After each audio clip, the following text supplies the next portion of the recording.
Hi, I'm Paul Leboffe. Welcome to Coffee Break Coaching. Today, I'm excited to talk to you about how to create more time. My clients consistently tell me their primary challenge, I just don't have enough time. I would have gotten to it if I just had more time. Well, time's not the issue. Time is usually an indicator that there's some other issue. What I want to share with you today are 3 tips on how to create more time. So you can look at this as a mini time management seminar. So the first of the 3 ideas is, how do you manage your circadian rhythms? We all have a natural rhythm. Some of us are night owls, some of us are early birds. Some of us like to work early, some of us like to work late.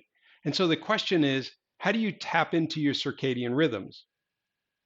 Well, one idea is to focus on progress rather than priorities. Now, I know this is counterintuitive. Everything you read about time management will tell you focus on your priorities, focus on your priorities. I get it, and that's critical. But here's an opportunity. The number one motivator across all different types of motivation is progress. And so if you can have some early wins, a little bit of progress, what that does is it energizes you to then focus more energy on your priorities. So if you want to leverage your circadian rhythms, determine the best time of the day for you to be doing what I would call the heavy lifting. If it's in the morning, what you want to do is a few tasks to prime the pump, to get some progress, to get some wins, to feel good about what you're doing, to get your energy up, and then tackle that priority. If your circadian rhythms are later in the day, then what you want to do in the afternoon is, after a break, I'll talk about that in a moment. What you want to do, work on some tasks where, again, you can have some early wins, you can make progress, you can achieve something, so your energy up, and then tackle that priority.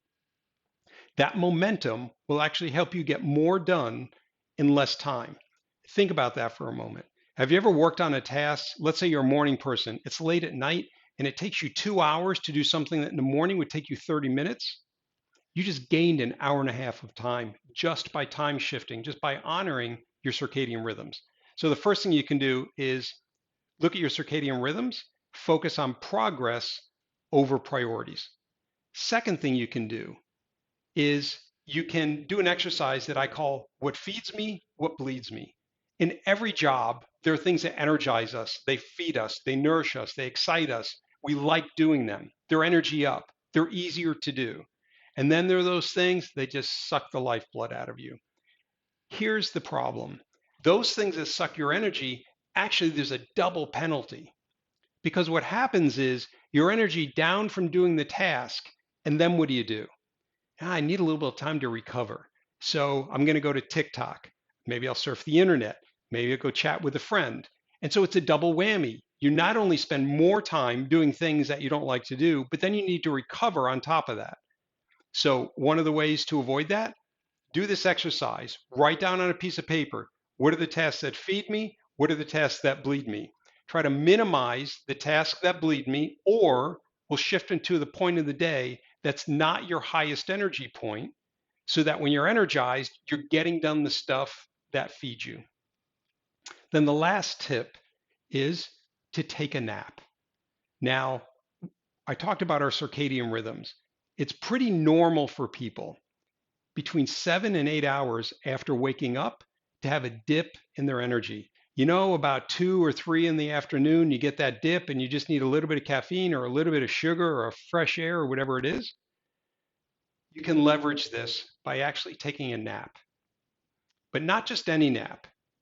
If you take a nap that's longer than 30 minutes, what happens is you get what's called sleep inertia.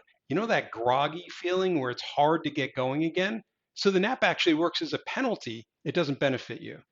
So if you want to take a great nap that refreshes you and allows you to work more effectively, work faster, and get more done in less time, 30 minutes or less. That's your key.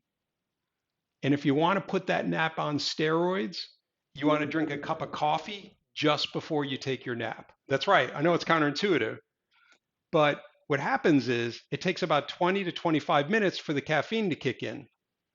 So if you take a cup of coffee or tea or other beverage of choice, about 200 milligrams of caffeine is what you're after, and then you take a nap, when you wake up, Your refreshed energy will meet that caffeine boost and you'll get a boost on steroids. And I love the name of this. There's actually a name for this. They call it a nappuccino. So there you go. 3 tips for creating more time. Follow your circadian rhythms. Look at what feeds me and what bleeds me, and try a nappuccino. Good luck.